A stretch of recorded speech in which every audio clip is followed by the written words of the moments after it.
पुत्र अगाधु को घरे आश्रा देवा भिन्न मोर अन्य उपाय नथिला। अगाधुर बाप मो फैक्ट्री जड़े मजदूर थिला। गला सन मोर ही फैक्ट्री गोटे मेसीन ऑपरेट करू करू ता दीटा जाक हाथ कटिगला। हॉस्पिटल 7 दिन काले हंतसंत हो से आखि बुझिला।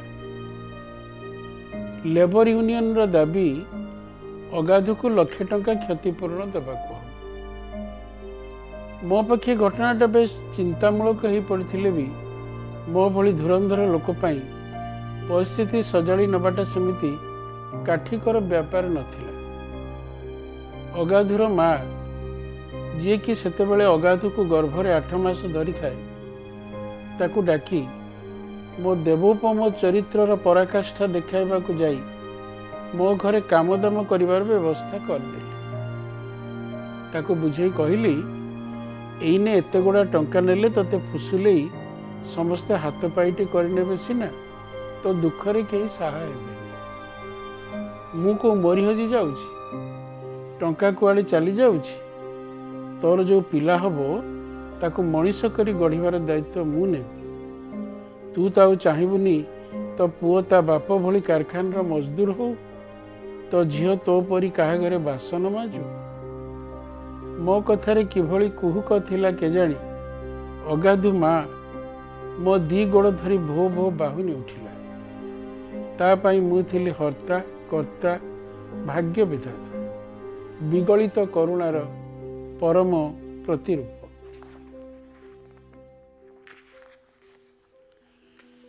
घटनार 2 मास परे अगाधुर जन्म।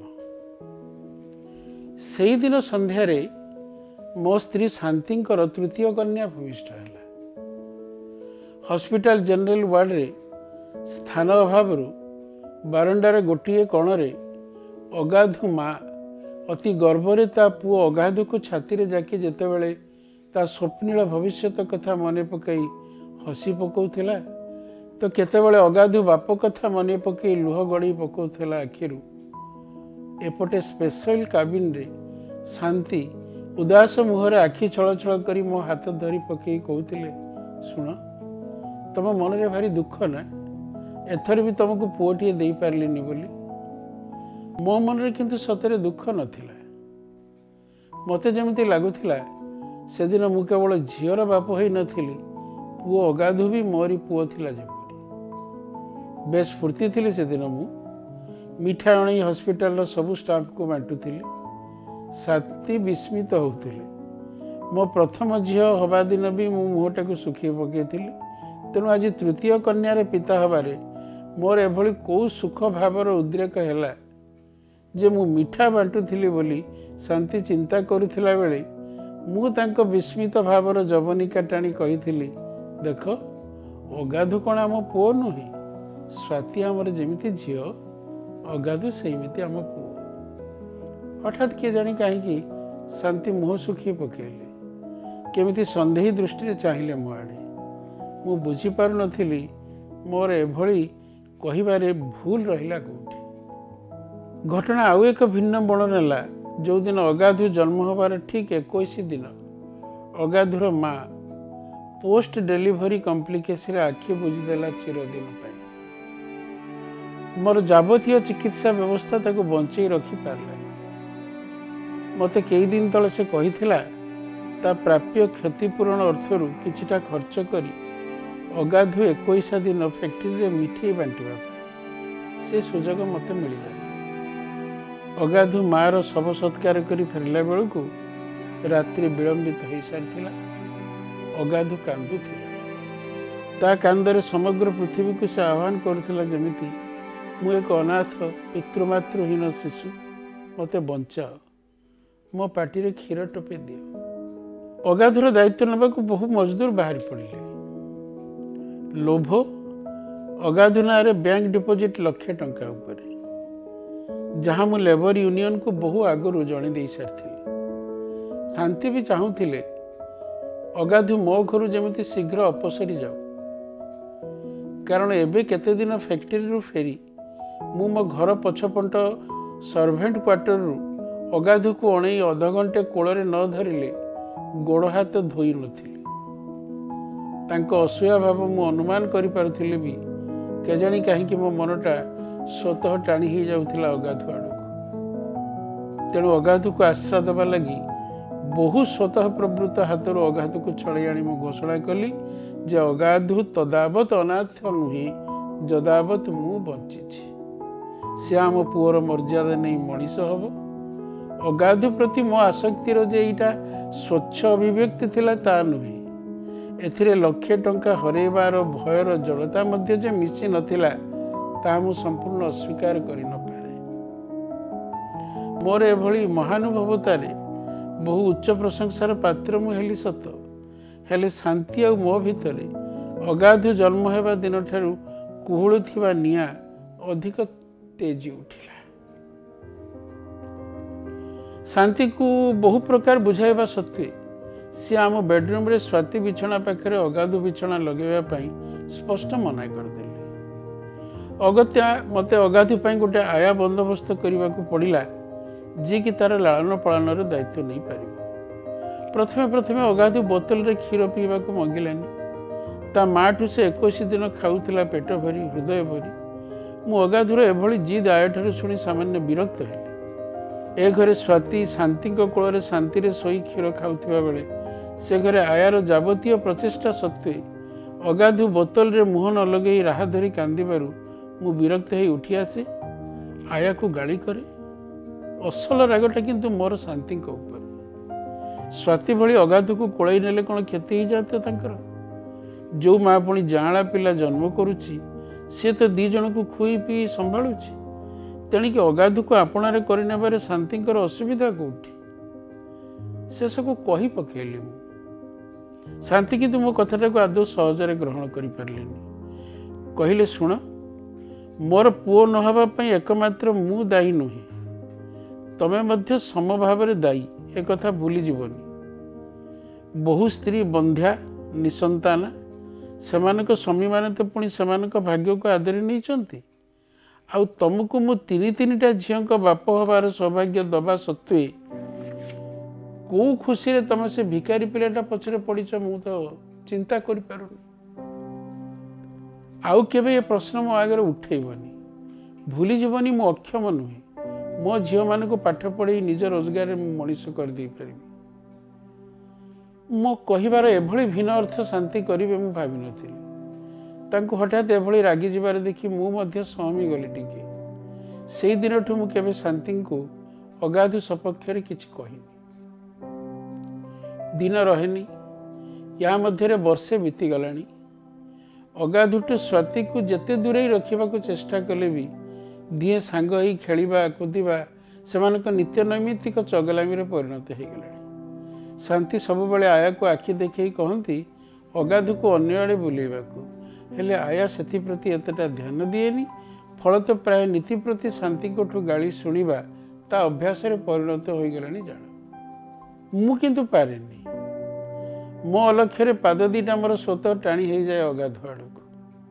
ହାତ 2ଟା ସ୍ୱତଃ ଲମ୍ବିଯାଇ ତାକୁ କୋଳେଇ ନେବାକୁ। ଏ କାଖରେ ସ୍ୱାତୀ, ସେ କାଖରେ ଅଗାଧୁକୁ ଧରି କେବେ ଗୋଟାଏ ଫଟୋ ଉଠେଇଥିଲି। ନେଗେଟିଭ୍ ଦେଖି ସେ ଫଟୋଟା ଡେଭଲପ୍ କରିବାକୁ ଶାନ୍ତି ମନା କରି ଆସିଲେ ଷ୍ଟୁଡ଼ିଓରେ। ବସ୍ତୁତଃ ଅଗାଧୁର ମୋ ଜୀବନରେ ଆବିର୍ଭାବ ହେବାଠୁ ଜାଣ ମୁଁ ଯେତେଟା ଶାନ୍ତିଙ୍କଠୁ ଦୂରେଇ ଯାଇଛି ସେତେଟା ପାଖେଇ ଆସିଛି ଅଗାଧୁ ଆଡ଼କୁ। ଦୀର୍ଘ 3 ଦିନ ହେଲା ଆୟାର ଦେଖା ନାହିଁ। ତା ଦେହ ଖରାପ କି ଶାନ୍ତିର ବ୍ୟବହାର ତା ପକ୍ଷେ ବରଦାସ୍ତ କରିବା, ପରିସର ବାହାରକୁ ଚାଲିଯିବାରୁ ସେ ଆସିବା ବନ୍ଦ କରିଦେଇଛି ଜାଣିବା ମୁସ୍କିଲ। ସେଦିନ ରାତିରେ ସ୍ୱାତୀ ଆଉ ଅଗାଧୁଙ୍କୁ ଧରି ମୁଁ ବିଛଣା ଉପରେ ଖେଳୁଥାଏ। ଶାନ୍ତି ରୋଷେଇ ଘରୁ ଆସିଲେ, ମଥାଟା ବିନ୍ଧୁଛି ବୋଲି କହି ବିଛଣାରେ ଶୋଇପଡ଼ିଲେ। ମୁଁ ତାଙ୍କ କପାଳରେ ହାତ ମାରି କହିଲି, ଥଣ୍ଡାଟା ବେଶ ଜୋରରେ ପଡ଼ିଛି ତ ବୋଧେ ସେଇଥିପାଇଁ। ମୋ ବାକ୍ୟ ସମ୍ପୂର୍ଣ୍ଣ ହେବା ପୂର୍ବରୁ ଅଗାଧୁକୁ ବିଛଣା ଉପରେ ଦେଖି ବିରକ୍ତିରେ ମୁହଁ ଫେରାଇ ନେଲେ ଶାନ୍ତି। ବଡ଼ ଝିଅ ଦିହେଁ ଖାଇ ଶୋଇଲେଣି। ମୁଁ ବି ମ୍ୟାଗାଜିନ୍ଟା ଓଲଟାଉ ମୋତେ ଯେ କେତେବେଳେ ନିଦ ଲାଗିଯାଇଛି ମୁଁ ଜାଣିନି। ହଠାତ୍ ଶାନ୍ତିଙ୍କ ଚିତ୍କାରରେ ମୋ ନିଦ ଭାଙ୍ଗିଗଲା। उठी देखे तो शांतिंकर भीषण चेहरा। अगाधु बेक को दी हाथ में धरी चिपी देवा को बसी। पिलाटा बेचारा चेहरा छाड़ी कांदुची। मु शांति हाथ पिलाटा को छड़े आनी तांको ठेली देली जोर दूर। शांति की तो छाड़बार नुहति। तांको आखिर आग्नेयगिरी लाभा स्फुरित होचे सत्य जमी। मु घटनार गुरुत्व बुझी पार नी। हतभाग बसी रही अगाधु को कोल धरी। पिलाटा सेमती राह धरी कांदुଥିଲା। शांति उहुंके झिंकी नेले अगाधु को मो कोल जोरे रड़ी छाड़ी डाकुथिले पछ क्वार्टर रे रहुथिबा हम चाकराणी ना धरी। चाकराणी बिचारी व्यस्तर धाई आसी पहुँचला। मु किछि कहवा पूर्व से चाकराणी हाथ में अगाधु को फिंगी दे कहले नहीं जा एटा को एक घर पदा या मुह चाहिबिनी मु या जन्म। चाकराणी बिचारा अगाधु पिठी थापड़ी थापड़ी बाहर को चलीगला भय। मु ताको अनुसरण करुଥିଲି। शांति मो हाथ धरी पकई कहले सुन तुम जदि ताकू आउ ये घर भीतर को आण ताहले मु बाष्पाकुलित ही आसुथिला तांको कंठस्वर। कौन मु जोरे कांदी पकई कहले ताहले मु आज एइने आत्महत्या करदेबी। मो छाती धड़किना पड़ीगला। यही शांति खूब जिदखोर जहाँ मन रे धरी सैया सेमिति हठात कहीं कहले जे बिछणे तांका पाखरे बसिली। पिठी थापुड़ी पचारि शांति कौन एमती पिला भली होच एमती कौन हो गला जे। शांति मो छाती रे मुह रखी हठात बसी पड़े। सेमिति कांदी कांदी कहते जानिछ से पिलाटा ना से पिलाटा मो क्षीर खाऊला। मु जाने स्वाति बोली हेले अनै देखला बेलू सेमिति कांदी कांदी कहते से पिलाटा मो झील क्षीर कहीं खाइब जे कहीं खाइब। शांति को बुझेला भली भाषा मोठी नथिला। लुह संक्रमित ही आसुथिला क्रमशः मो आखि को। शांति सतरे गभीर भाव में भांगी पड़ती। तांको अधिक धक्का पहुँचेबा मो पक्ष अनुचित हेब निश्चय। चुपचाप गड़ी पड़िली बिछण। बड़ी भोर मोर निद भांगला। फरचा फाटी आसुथाए। शांति स्वाति को कोल धरी शोई पड़ती। शीतुआ पवन बहु थाए। शालटा को देहर दे बाहर को गली। पछ सर्भेंट क्वार्टर बारंडारे सप खंडे पारी छिंडा कंथा खंडे घोड़ी हुई शोईछि आम चाकराणीटा। पाखरे बुला कुतीटाए शोईछि। ता थन दिहरे मुह पुरे जाकी जुकी शोईछंती कुकुर छुआ गंडाए। पाखकू गली। उद्देश्य चाकराणी को डाकी अगाधु खबर नेबी। हेले ए कौन विस्फारित दुई आखिरे मु देखुथिली कि अभिनव दृश्य। पुतीटार गोटाए चिर को पाटिरे जाकी निघोड़ निदरे कुकुर छुआंक गणरे शोईछे अगाधु। कुतीटा भी ता दी आग गोड़े जाकी धरिछे अगाधु को ता छाती रे। आह कि गभीर प्रसुप्ति अगाधुर। आहुरी पाखकू गली। चारिआड़ को चाहिली। ए अभिनव दृश्यर साक्षी मो भली हतभाग्य स्वार्थांध अर्थलोभी मनीष भिन्न आउ केही नुह तो। नई पड़िले। अगाधु आखिरे दी धार लुह तथापि संपूर्ण सुखी नथिला। शीतुआ पवन रे थरी उठुथिला ता टिकी दियो। अति संतर्पण रे कुतीटार गोड़ ता ऊपर उठे नहीं अगाधु मुहरु चिरटा बाहर कले। सिरे उठिला अगाधु। कोल को आनी चदर रे ताकू घोड़े नहीं सीधा गैरेज को गले। सूर्य उइला बेलू मजदूर बस्ती रे जगदीश एंड को फैक्ट्री मालिक जगदीश दास गोटे हाथ में पुत्र शिशु अगाधु अन्य हाथ में लक्षे टंकार चेक धरी प्रलाप करुला। आस आगे आस अमृतस्य पुत्रहा अमृतस्य कन्या यही लक्षे टंका नियो नियो ये अनाथ पितृमातृहीन पुत्र शिशु अगाधु ये अमृतर पुत्र को बंचे रख। तुम माने बंचे रख ये अमृतर पुत्र को। एथर किंतु शत शत हस्त प्रलंबित हो आसुला अगाधु आड़ को विषमुखा परिहित बहुमुख क्रमे दृश्यमान होउथिले मते। मु अमृतर पुत्र अगाधु को मो छाती रे जाकी धरी धाउथिली। अणनिश्वास ही धाउथिली ताकू चिरकाल से बुला कुती कोल छाड़ी आसवा लगी। सूर्य क्रमे मथान को उठुथिले ऊपर को आहुरी ऊपर को।